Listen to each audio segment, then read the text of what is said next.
그럼 안 되는 걸 아는데 술 먹고 운전을 하다 사람을 쳤습니다. 소주 3병 정도 먹고 운전을 했는데 기억은 잘 안 납니다. 오토바이였던 것 같은데 그때 경황이 없기도 하고 무서워서 집으로 도망쳤습니다. 경찰서에서 연락이 왔습니다. 어떻게 해야 할까요? 안녕하세요. 이주영 변호사입니다.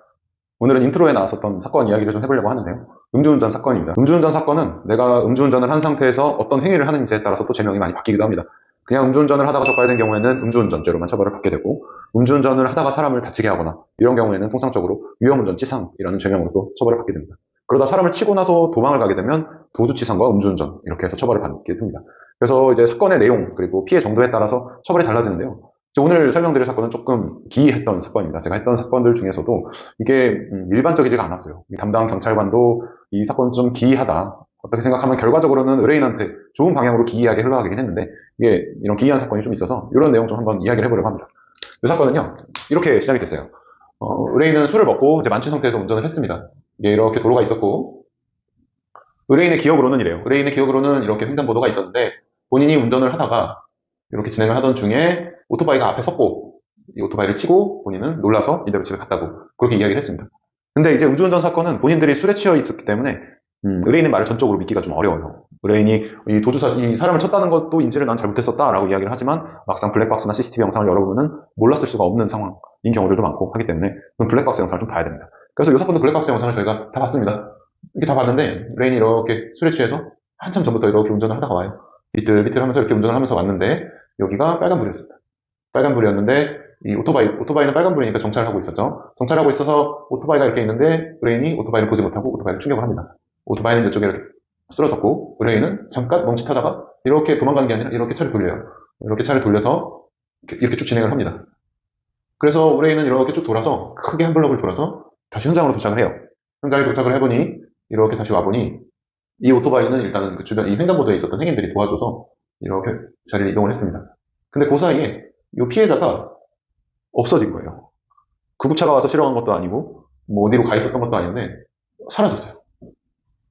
그래서 일단 CCTV 영상으로 의뢰인은 특정이 됐고, 의뢰인한테 연락이 와서 경찰관으로부터 조사를 받으러 나와라. 이래서 일단은 저희가 이제 같이 갔습니다. 확인을 해보니까 이게 어떻게 된 거냐면, 피해자는 일단 현장에서 도망을 갔다고 합니다. 피해자가 도망을 간 이유는 나중에 이제 그 피해자의 가족들로부터 들었는데, 피해자도 사실은 수배 중이었던 상황이었던 거죠. 그래서 피해자는 도망을 갔지만 결국에는 피해자가 확인이 돼가지고, 사건 의뢰인이 경찰 조사를 받을 때쯤에는 피해자는 이미 구속이 됐습니다. 그 당시에 아마 다른 사건으로 재판을 중에 지금 도주를 하고 있었던 상황이었던 것 같아요, 제가 볼 때는. 그래서 지금 이 사건은 지금 요 내용만 놓고 보면은, 술에 취해서 운전을 하다가 사람을 쳤고, 음주운전과 사람을 치고 나서 도망을 갔기 때문에 도주치상, 특정범죄 가중처벌에 관한 법률에서 도주치상을 정하고 있는데, 사람을 치고 도망간 경우에는 도주치상으로 이렇게 정리를 하게 됩니다. 이 경우에는 징역 1년 이상으로 정하고 있고요. 사실 상당히 무거운 범죄고 합의가 안 되거나 그냥 사람이 좀 다친 경우, 좀 다친 정도가 좀 있다, 다친 정도가 좀 크다라는 경우에는 사실은 법원에서 실형을 받을 수밖에 없는 범죄입니다. 그래서 의뢰인은 처음에는 사실은 뭐 내가 이거 뭐 도주를 뺄 수는 없겠느냐 이런 얘기 좀 적절하지 않은 것 같고요. 그래서 일단은 피해자 가족들한테 연락을 좀 했습니다. 경찰 조사를 받기 전에 사건은 일단 사실은 합의를 해서 피해자 쪽에서 상해 진단서를 안 내게 되면은 이 도주치 상자가 빠지죠. 그러면은 도주만 남게 되는데, 도주만 남을 경우에는 이 부분은 도로교통법상의 사고 후 미조치가 됩니다. 법정형이 훨씬 낮아지죠. 음주와 사고 후 미조치만 남으니까요. 그래서 이 사건도 빠르게 피해자 가족들한테 연락을 해서 지금 피해자가 구속되어 있는 구치소로 방문을 했어요. 그래서 저도 같이 갔고 피해자랑 이런 사정들 이야기하고 빠르게 합의를 진행을 했습니다. 그래서 합의를 진행을 해서 결국에는 피해자가 그럼 상해진단서 제출하지 않고 상해사실도 진술하지 않고 이렇게 정리를 했습니다. 그럼 이제 결국에는 이 사고 미조치로 이렇게 바뀌었어요. 그럼 이제 죄명 자체가 현저하게 낮아지니까 의뢰인한테는 상당히 좀 유리하게 지급됐습니다. 근데 여기서 또 문제는 이 부분, 음주 부분이 이 사람이 도망갔기 때문에 이 음주 수치가 없다는 거예요. 그래서 이거에 대해서 경찰은 사실은 이게 이렇게 변하는 경우도 많이 없기 때문에 이거에 대해서 그러면 위드마크 공식을 적용을 하겠다라고 이야기를 했습니다. 그 위드마크 공식이 어떤 거냐면요.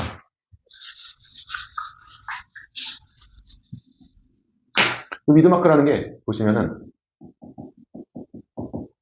위드마크는 두 가지 방법으로 적용을 받는데요. 첫 번째는 이 원래 수치가 있는데 내가 이 시간에 운전했을 때의 혈중 알코올 농도를 알고 싶다라고 해서 이 수치를 기준으로 역산하는 방식입니다.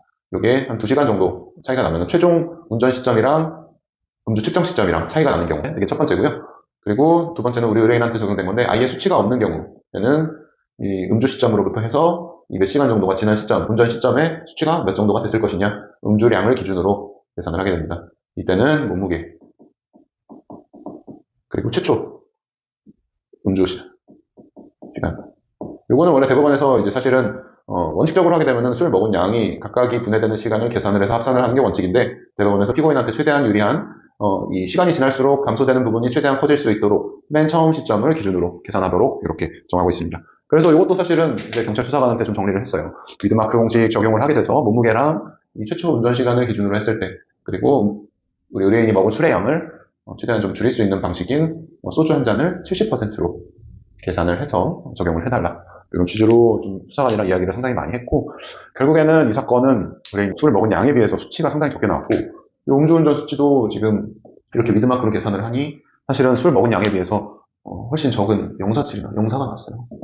그리고 사고 미수치가 나왔고, 그래서 이 사건은 결국엔 재판을 가지 않고 합의도 다 되었기 때문에 이제 검찰 단계에서 약식 명령으로 종결이 됐습니다. 사실은 제일 좋은 거는 음주운전을 하지 않는 거겠죠. 이렇게 음주운전을 하다가 사고가 나게 되면은 막 걷잡을 수 없습니다. 음주운전을 하는 분들 같은 경우는 사실은 한 번만 하는 경우는 없어요. 왜냐면은 이 음주운전, 우리가 살면서 많이 운전하시는 분은 아실 텐데 음주 측정을 하는 일도 사실은 별로 없습니다. 우리가 살면서 음주 측정 몇 번이나 하겠어요. 그런데 이제 이렇게 음주 단속 걸리거나 이렇게 사고가 나는 경우는 사실은 상당히 좀 많은 횟수를 음주운전을 했다라고 이제 법원이나 검찰, 수사관들도 그렇게 생각을 합니다. 그렇기 때문에 음주운전은 절대 하시면 안 되고요. 만약에 음주운전을 했는데 지금 사건이 화가 됐다라고 하게 되면 그때는 내가 어떻게 해야 될지에 대해서는 고민을 해보셔야 됩니다. 이미 벌어진 일은 어쩔 수 없고 그 이후에 해결해 나가는 방향에 대해서는 사실은 고민을 하고 좀 대응을 할 필요가 있어요.